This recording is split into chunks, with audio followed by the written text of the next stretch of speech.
Well, it's one thing for different types of wildlife to commingle. I mean, it happens all the time, really. In particular, with different types of waterfowl, say sharing the same pond. But when different birds interbreed and hybridize, well, the results can muddy the water between natural and problematic. And on Delmarva, that concern involves black ducks and mallards. Now, trained eyes have noticed a hybrid of the two species for a few decades now, but a new survey spanning the entire Atlantic flyway looks like we got a pair of black ducks.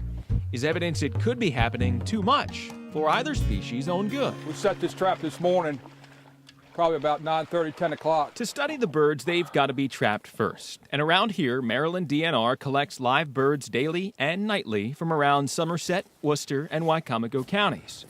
It's pretty common to catch unwanted species too, like wood ducks, and they're set free on the spot. But the black ducks and mallards take a field trip where processing begins. We've done some studies in the past with DNA. This is the first year of a pilot program, actually going, studying them with the feathering, just by physical appearance. Hold on, big guy. And each duck is banded and examined, and any signs of hybridization recorded. Pure black duck. He's got the feathering in here. See all the brown feathers in here, which he's supposed to have. He's supposed to have 10 or more of those in there. But she has no dark feathers on this leading edge, so she's a hybrid. So beside outward appearance, what's the problem? Well, there could be a few, but for one, black ducks are accustomed to life around saltwater. Mallards thrive in more upland freshwater conditions. A hybrid of the two could result in, say, a young black duck with mallard instincts, impairing its ability to survive in black duck habitat.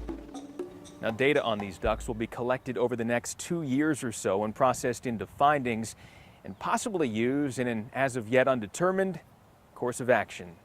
In Wycomico County, I'm Mike Parker, reminding you to get outdoors, Delmarva.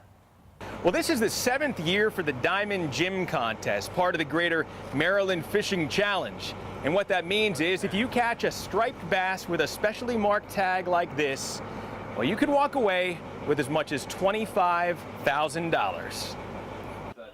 Thursday morning, I hopped aboard a boat called the Nancy Ellen with Captain Bill Fish, a few members of the Maryland DNR Fisheries Service, and some lucky kids.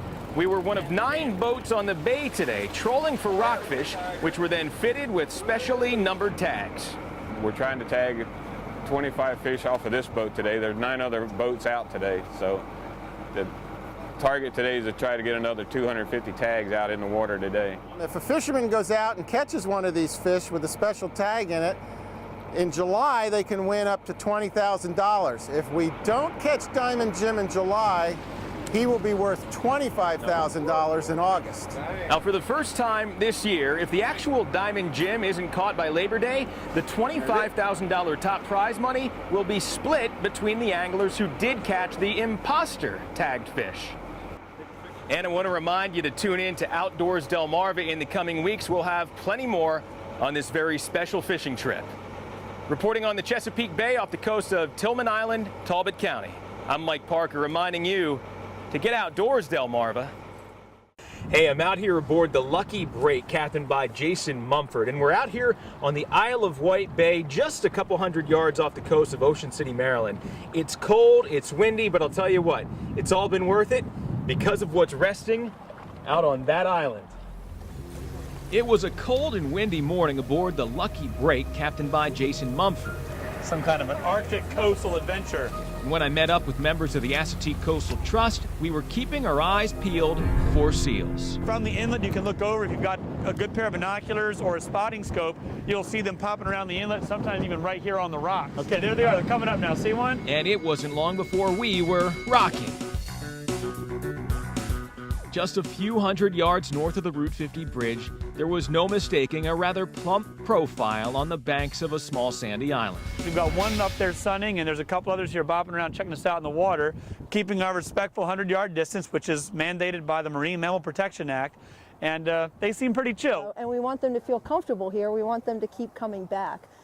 it's a good sign that they like our coastal bays. There's plenty of fish here for them, and they feel safe and secure.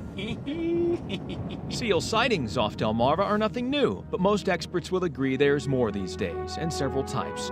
Harbor, harp, hooded, and gray seals have all been documented from Delaware down to the Carolina coast. Federal protection from hunting has increased both population and their migratory habitats. So there you go, add seal watching to the ecotourism business here around the coastal bays of Maryland. Hopefully it's something we can enjoy for many, many years to come. Reporting from the Isle of Wight Bay in Worcester County, I'm Mike Parker, reminding you to get outdoors, Delmarva. I'm here at the Delmarva Discovery Center in downtown Pocomoke City, Maryland, and we're going to get a behind-the-scenes look at some fish that you'd find in local waters, but we're going to do it in a bit of a more contained environment. I have a wetsuit on, and the reason for that is the water is 65 degrees, which may be quite reasonable for air temperature, but it's very chilly for water. And for Jennifer Rafter, that means going all in to the fish tank.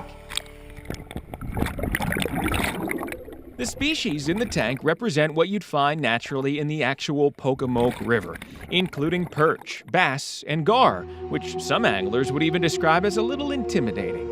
But in the tank, Jen doesn't seem to mind getting close, as the action around her feeding hand is captured on our underwater camera. Hopefully nobody will get too excited about the food. Most of the fish were actually caught from the Pocomoke River. The sturgeon would be an exception. They are no longer common in the river, although they used to be. They've been overfished for their eggs, which are known as caviar. From the outside looking in, the feeding of the fish is both captivating and entertaining. From inside, their instincts are exposed, educating us with a clear view into what happens every day beneath black waters. Now, I can't guarantee you're going to see anybody inside the tank when you come, but if you do want to see this in person, the staff here at Delmarva Discovery Center does feed the fish a couple times a week. To find out when, check out their website or go to outdoorsdelmarva.com. Reporting from Pocomoke City, I'm Mike Parker, reminding you to get outdoors, Delmarva.